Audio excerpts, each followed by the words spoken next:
Very good afternoon to all. आज हम today will discuss on the osmosis. So osmosis is one of the part of the passive transport. Previously I told the diffusion and osmosis. We have discussed on the diffusion. There are three types of the diffusions. And the osmosis, actually what happens here, there is a movement of fluid from lower concentration to the higher concentration. This is the simple definition of the osmosis. But from physiological point of view, if it is discussed, you must describe the osmosis process is the minimum pressure that must be applied to a solutions. You know, the solution have got the two part. One is the solute and then the solvent. Suppose there is this preparation of the sugar and the water, the sugar water preparation. So the sugar is the solute and the water is the solvent. Everybody knows it very well. Here, in the osmotic pressure, it is the minimum pressure. Very important to note it, minimum pressure that must be applied to a solution to stop the fluid movement when a semi-permeable membrane separates a solution from a pure water. So this is the, in physiology, the definition of the osmotic pressure is that. In relation to that, there is another point will arise, what is the potential osmotic pressure. The potential osmotic pressure is the maximum osmotic pressure developed during the process of osmosis. You know that in physiology, there is a normalcy, and above the normalcy and below the normalcy is being conducted by a mechanism in our human body, that is the feedback mechanism. So there must be a higher limit and the lower limit, and there is a range in between that. The physiological all phenomena will perform their own functions. It is very important to note it down. In chemistry, we know that there is a three type of the solution, because if you know the solution, different type of the solution, you cannot understand the osmosis very well. One is the normal saline or the isotonic solutions, the isotonic saline, or this is the physiological saline. It is usually the value becomes the 0.85 or 0.9 gram of sodium chloride per 100 ml of the solution. मतलब क्या हुआ, normal saline या isotonic solutions और physiological saline में क्या होता है, एक सॉल्यूशन होता है जिसमें सोडियम क्लोराइड का 100 ml की सॉल्यूशन के अंदर में सोडियम क्लोराइड कितना मिलेगा, 0.85 टू 0.9 ग्राम. ऐसा सॉल्यूशन को बोलते हैं आइसोटोनिक सॉल्यूशन. ये सॉल्यूशन की स्ट्रेंथ, ये strength depends on the molar. Molar is the mole is the chemical phenomena where we will find out the, by which we can find out the particular strength of the solution. जब ये solution का weaker molar strength होता है normal saline से, तब इसको कहते हैं हाइपोटोनिक. एंड जब इसका स्ट्रॉन्गर होता है मोलर स्ट्रेंथ से, that is called the high, sorry, there is a mistake. Hypotonic is the weaker and hypertonic is the stronger. Next. So in the osmosis क्या क्या सब्सटेंस की आवश्यक है. एक ऑस्मोसिस की घटना होने के लिए क्या क्या सॉल्यूशंस, क्या क्या सब्सटेंस की आवश्यक है. A solution having a high concentrated solute or low concentrated solute. So there is a movement of the fluid if there is a low concentrated or high concentrated. So they, in between them, this solute, there will be the permeable membrane. And the characteristics of this permeable membrane is that it is selective. Why selective?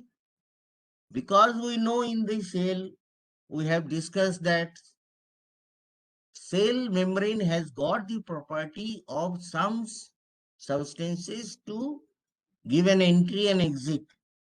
It is the peculiarity of the cell membrane. And the cell membrane of one cell differs from other part of the body. इसीलिए osmosis होने के लिए तीन factors की आवश्यकता है. एक, solution having the high concentrated solute. Next, solution having the low concentrated solute. And third is the selectively permeable membrane. These osmosis are of two types, endosmosis or exosmosis. Endosmosis कब होगा? जब कोई substance को hypotonic solutions में रखा जाएगा. Hypotonic मतलब उस सब्सटेंस का अंदर के टेंशन बाहर की टेंशन से कम है, तो cells gains the water. That means outside the cell phenomena, the water will enter into the cell. उसके बाद क्या होगा? Cell फूलेगा. The cells will be swelled up. Then it will blast. And that is called the desmoplasmosis or cytolysis. Cyto means cell, lysis means breakdown. The cells will break it down. And plasma, lysis. Another one is that exosmosis, which is occurring outside the cells. When the cells are placed in a hypertonic solution, the cells loses the water and the cells become flaccid. Flaccid matlab naram. Pliable. Pliable means breakable. Breakable. And that is called the plasmolysis. So this is the one is the cytolysis, another is the plasmolysis. This type of the phenomena occur in the osmosis. In our body, there are different type of the osmosis occurred, but the name is other. The process is osmosis, but the physiological phenomena is named in other way. That is called reabsorption or absorption.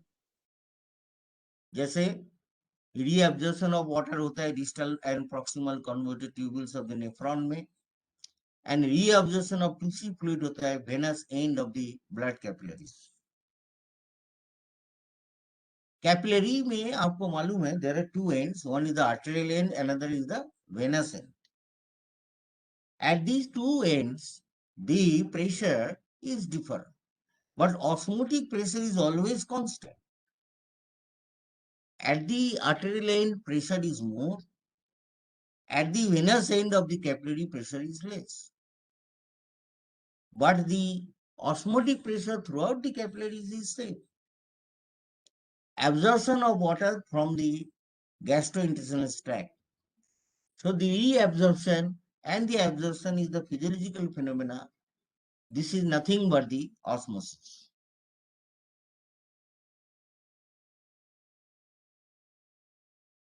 There are certain terminology you must know in reference to that. The osmosis will be discussed in your syllabus in biophysics. We are not going in details because it is not required now. There you will get the details. The certain terminology you must know. One is the osmolality. Osmolality मतलब क्या होता है? Number of osmoles का दूसरा short form है OSM, solute per kilogram or kg of solvent. So the unit of the osmolality either written as osmol per kg or OSM oblique kg. Plasma osmolality. Plasma is a liquid substance and it is a part of the blood, you know it very well. लेकिन plasma कैसे बनता है? Plasma के अंदर में proteins रहती है, ions रहती है, यूरिया रहती है एंड शुगर रहता है। एंड सभी सब्सटेंस जो है, जैसे प्रोटीन है, आयंस है, यूरिया है, शुगर है, वो अपना अपना ऑस्मोटिक प्रेशर एग्जर्ट करता है। सो relative osmoles of each are summed to give the total osmolality per kg of the plasma, per 1 kg of the plasma. मतलब suppose protein, ions, urea and sugar, you combine all this, add it and get the value osmol per kg, 1 kg of plasma. Oncotic pressure और colloidal osmotic pressure और osmotic pressure. Osmotic pressure का दूसरा नाम है colloidal osmotic pressure और oncotic pressure. ये ऐसा नाम क्यों दिया गया है? जब प्लाज्मा के अंदर में एल्बुमिन, डिफरेंट प्रोटीन्स रहते हैं प्लाज्मा के अंदर में, आपको मालूम है प्लाज्मा में 4 टाइप का प्रोटीन मिलती है, serum albumin, globulin, fibrinogen and prothrombin. इसमें से एल्बुमिन के द्वारा जो प्रेशर क्रिएट होती है, that is the osmotic pressure. वही ऑस्मोटिक प्रेशर का दूसरा नाम है colloidal osmotic pressure, COP in short form, और इसका नाम है ऑनकोटिक प्रेशर। ये आपको ध्यान रखना है, ऑनकोटिक प्रेशर ऑस्मोटिक प्रेशर ही है और इसका दूसरा नाम है कोलॉइडल ऑस्मोटिक प्रेशर। इसका नाम कोलॉइड क्यों है? एल्बुमिन प्रोटीन को कोलॉइड्स कहते हैं। It is the chemical in chemistry it is called the colloids. Colloids क्या है मैं डिटेल्स नहीं जाऊंगा। अब oncotic pressure value of plasma measure किया गया है, this is approximately 290 m osmol per kg of water. जैसे ऑस्मोलैरिटी का यूनिट ऑस्मोल पर केजी था, ऑस्मोलैरिटी का यूनिट है ऑस्मोल पर लीटर और OSM oblique litre.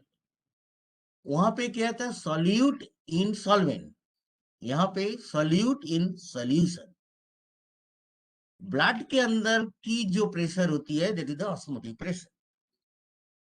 As a whole blood, जब प्लाज्मा की बारी आएगी तब प्लाज्मा के प्रेशर को कहा जाएगा ऑनकोटिक प्रेशर और कोलॉइडल ऑस्मोटिक प्रेशर। ये दो चीज को ध्यान में रखना है, कंफ्यूज नहीं होना है। और the molar solution, now osmol, mole, ये सारी चीजें हम अभी तक बताए कि मोलर सोल्यूशन क्या होता है, आपने पढ़ा होगा। 1 ग्राम मोलिकुलर वेट का 1 मोल कहा जाता है, क्योंकि एवोगैड्रोस नंबर आपको मालूम है, इसमें कितना नंबर ऑफ मॉलिक्यूल्स रहती है? 6.023 इंटू 10⁻23। जब 1 mole any substance dissolve in 1 litre of solution, 1 mole माने 1 ग्राम मॉलिकुलर वेट, ऐसा कोई सब्सटेंस को 1 लीटर सोल्यूशन में जब डिसॉल्व किया जाता है, जो सोल्यूशन बनती है, that is the molar solution. So this is all about the osmosis. You just know it this way. Now you are coming to the active transport. What is the main characteristics features of the active transport? It is a chemical transport. First you remember it. Why? Because it requires the energy. Unless and until ATP will split up into ADP will split up into ATP and inorganic phosphate, the energy is not liberated. You know that. And here, for this transport, energy is must, number 1. Number 2, here the molecules moves from lower concentration to the higher concentration across the cell membrane gradient. What is the gradient? Gradient means the difference. What is the difference? Difference is here either the concentration difference or the charges difference. So ये जो gradient को दो type का बताया जाता है, either it is a concentration gradient और electrical gradient. Concentration gradient कब होगा? जब कोई आयन का डिफरेंस सेल के अंदर से सेल के बाहर के संपर्क में आएगा।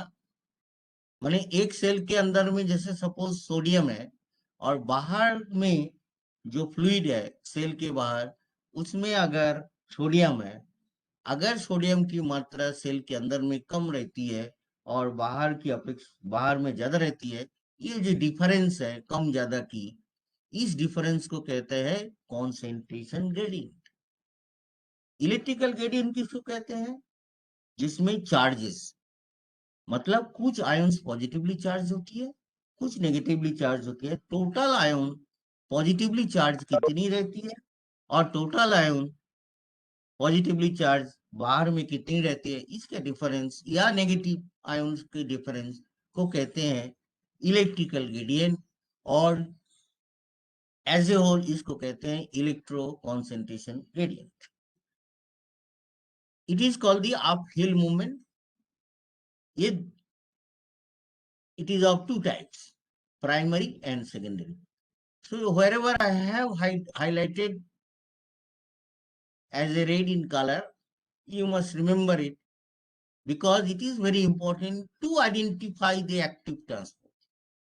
एक्टिव ट्रांसपोर्ट अगर आपको पूछा जाता है, ये तीन चीज अगर आपके राइटिंग्स में नहीं है तो आपके नंबर नहीं मिलेगा, ये ध्यान में रखना है।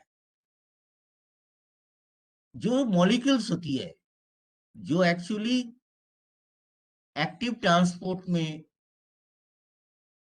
प्रोसेस होता है, वो क्या क्या होता है? Ions, glucose and amino acids. जैसे इंटेस्टाइन में ह्यूमंस के आपको मालूम है कि ग्लूकोज अपटेक होता है। आपने देखा होगा कि किडनी में blood flows through the kidney and filter all blood. Kidney के ग्लोमुलस में पूरी ब्लड फिल्टर होता है। फिल्टर होने के बाद में जो सब्सटेंस रिक्वायर्ड है बॉडी के लिए वो भी फिल्टर होता है, जो रिक्वायर्ड नहीं है वो भी फिल्टर होता है। लेकिन जो इंपॉर्टेंट सब्सटेंस जैसे ग्लूकोज है, वाटर है, उसको फिर रीएब्जॉर्ब होती है। ये रीएब्जॉर्प्शन क्यों होती है? बिकॉज इसकी आवश्यकता है। जो मैंने ऑस्मोसिस में आपको बताया था कि ये reabsorption of substances from proximal and convoluted tubules. Next.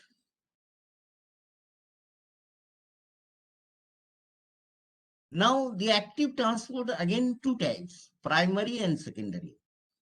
इसका दूसरा नाम है डायरेक्ट। तो direct active transport and primary active transport. क्या क्या सब्सटेंस इसमें हो गया? Sodium, potassium, calcium and magnesium. Energy is obtain from breakdown, I told you previously.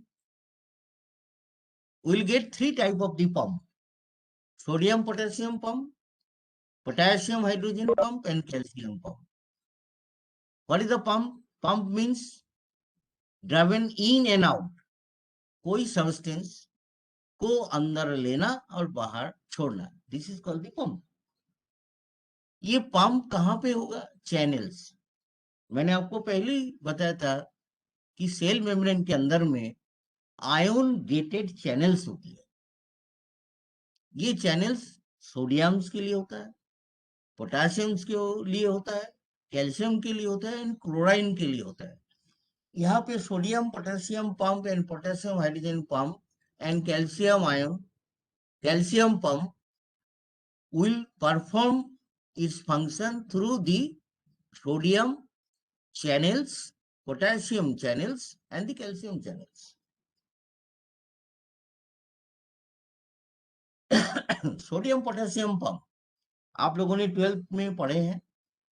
Short में मैं बताऊंगा क्योंकि इसकी इतनी आवश्यकता यहाँ पे नहीं है, जस्ट आपको याद रखना है सोडियम पोटेशियम एटीपीएज, इसका दूसरा नाम है sodium potassium ATPase. Why ATPase? Adenosine triphosphatase enzymes converts helps here is formed in this form. That's why it is called the sodium potassium ATPase. यहाँ पे दो घटना होता है, one is the phosphorylation, another is the dephosphorylation. जब ATP hydrolyse होके ADP and inorganic phosphate and energy liberate होते हैं, that is called phosphorylation. Dephosphorylation means ATP hydrolyse नहीं होती है और एनर्जी लिबरेट नहीं होती है. नॉर्मली सेल्स रेस्टिंग कंडीशंस में अनफॉस्फोराइलेटेड होता है, जिसमें there is a higher affinity for the sodium ions, means cell membrane है binds the 3 sodium ions intracellular. मैंने आपको पहले बोला था कि सेल सोडियम आयन जैसे सेल के अंदर भी रहेगा, बाहर भी रहेगा, लेकिन यहाँ पे ये जो पंप का शुरुआत कहां से होगी? जब 3 इंट्रासेलुलर आयंस बाइंड्स करेगा एटीपी के साथ, बाइंड्स करा बट फॉस्फोराइलेटेड नहीं हुआ, only it has the binds.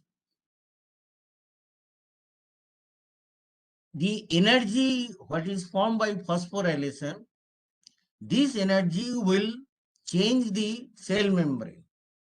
That change form is called the conformational change. उसमें क्या चेंज होगा? प्रोटीन मॉलिक्यूल्स की चेंज होगा. कहां पे होगी? सेल मेम्ब्रेन के अंदर में. कब होगी? जब एटीपी हाइड्रोलाइज होगी. हाइड्रोलाइज कब होगी? जब फॉस्फोराइलेशन होगा. जैसी ऐसी घटना होगा तो सेल मेम्ब्रेन परमिट करेगा 3 इंट्रासेलुलर सोडियम आयन को बाहर जाने के लिए. अब प्रश्न आता है कैसे जाएगा? By the process of diffusion. So this is the first step of the sodium potassium pump, that 3 intracellular sodium ions diffuse to the extracellular fluid. इसके बाद क्या होगा? 2 extracellular potassium ions binds to the receptor site. Receptor site कहां पे है? Cell membrane की एक part है सेल के अंदर की तरफ और एक पार्ट होता है सेल के बाहर की तरफ. सेल के बाहर की तरफ में रिसेप्टर रहता है जो इंटरसेलुलर फ्लूइड में जो पोटेशियम आयन था 2 एक्स्ट्रासेलुलर पोटेशियम आयंस के साथ में बाइंड करेगा, जोड़ेगा. इसके कारण क्या होगा? डीफॉस्फोराइलेशन होगा. डीफॉस्फोराइलेशन मतलब एनर्जी लिबरेट नहीं होगी और इसमें जो कॉन्फॉर्मेशनल स्टेट हुआ था सोडियम के कारण, अब ये पुरानी जो स्टेट था उसी अवस्था में पहुंच जाएगा डीफॉस्फोरेशन के कारण. तो इसमें क्या होगा? 2 एक्स्ट्रासेलुलर आयंस अंदर जाएगी सेल के अंदर, तो 3 के बदले 2, 3 सोडियम आयन बाहर आई थी, उसके बदले में 2 पोटेशियम आयन अंदर गया. तो इस टाइप के पंप को कहते हैं सोडियम पोटेशियम पंप. इस पंप का नाम दिया गया है electrogenic pump. Why it is called electrogenic pump? क्योंकि जब ये पंप होती है तो सेल मेम्ब्रेन में एक पोटेंशियल क्रिएट होता है, that is called the electrical potential. इसकी यूज क्या है? ये क्रिएट करता है signals, electrical signals. Electrical signals क्या है? इसका दूसरा नाम है इंपल्स. जो इम्पल्स नर्व में मसल्स में ट्रांसमिट होगा, it maintains the cell volume and it maintains the resting membrane potential at the cell membrane. So these are the three U's. Remember it. कि एक है इलेक्ट्रिकल सिग्नल्स और impulse transmitted across the nerve and the muscle, maintains the cell volume and maintains the resting membrane potential at cell membrane. So this is the sodium potassium pump. Next आता है hydrogen potassium pump और hydrogen potassium ATPase. ये hydrogen potassium pump actually stomach की जो parietal cells है इसमें होता है। इसमें exit of hydrogen and entry of potassium. वहां पे मैंने बोला था 3 सोडियम आयन के बदले में 2 पोटेशियम आयन एंट्री हुई थी। इसमें एक हाइड्रोजन आयन की एग्जिट होने पर 2 पोटेशियम आयन की प्रवेश होगा, एंट्री होगा।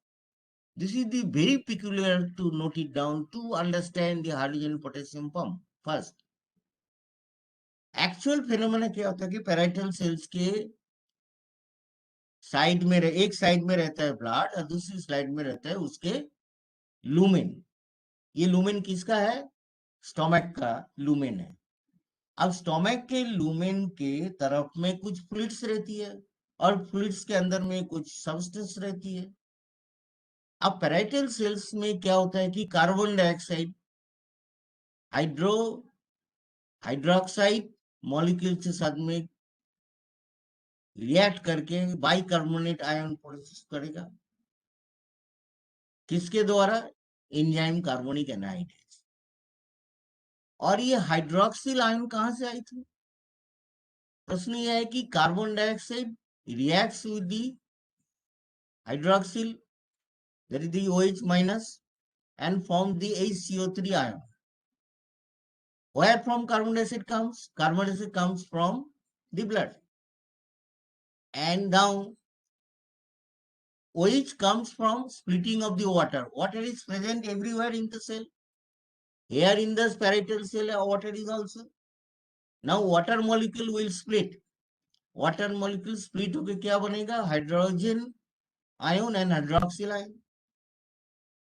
और carbon dioxide moves to the blood. Carbon dioxide का काम क्या है? जब ब्लड से पैराइटल सेल्स में आया, हाइड्रोक्सिल आयन से कंबाइन किया, बाइकार्बोनेट बनी, उसके बाद में फिर वो मूव करके चले जाएगा। This is the reversible reaction.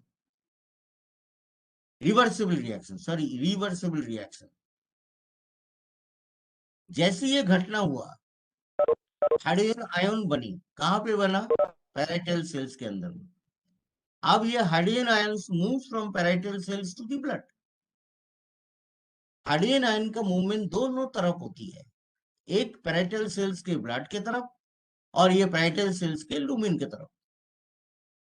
जब हाइड्रोजन आयन पैराइटल सेल से ब्लड के तरफ जाएगा, किसके थ्रू जाएगा? सोडियम पोटेशियम एंटीपोर्ट ट्रांसपोर्ट के द्वारा। और लूमेन के साइड में जब जाएगा, हाइड्रोजन पोटेशियम एटीपीएच के द्वारा।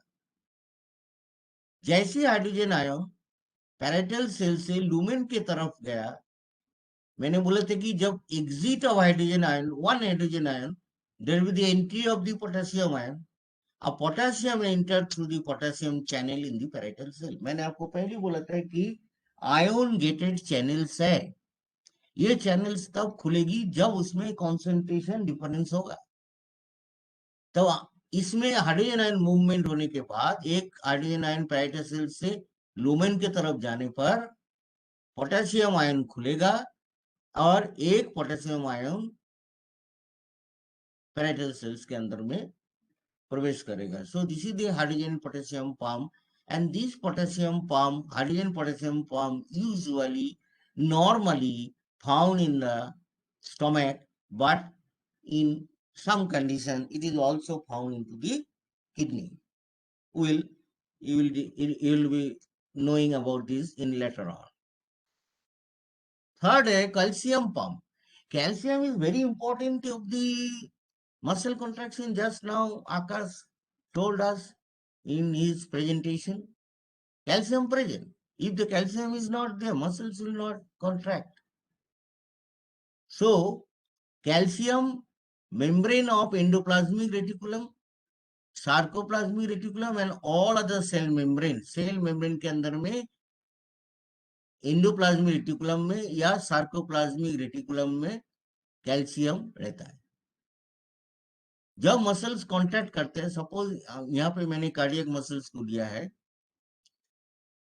एक एक्शन पोटेंशियल इंड्यूस होती है, depolarisation of the cell surface होती है और जिस कारण कैल्शियम आयन अंदर आती है. What is the depolarisation? Depolarisation is nothing but the changes in the permeability of the cell membrane causing to make a potential difference between the cell and outside the cell.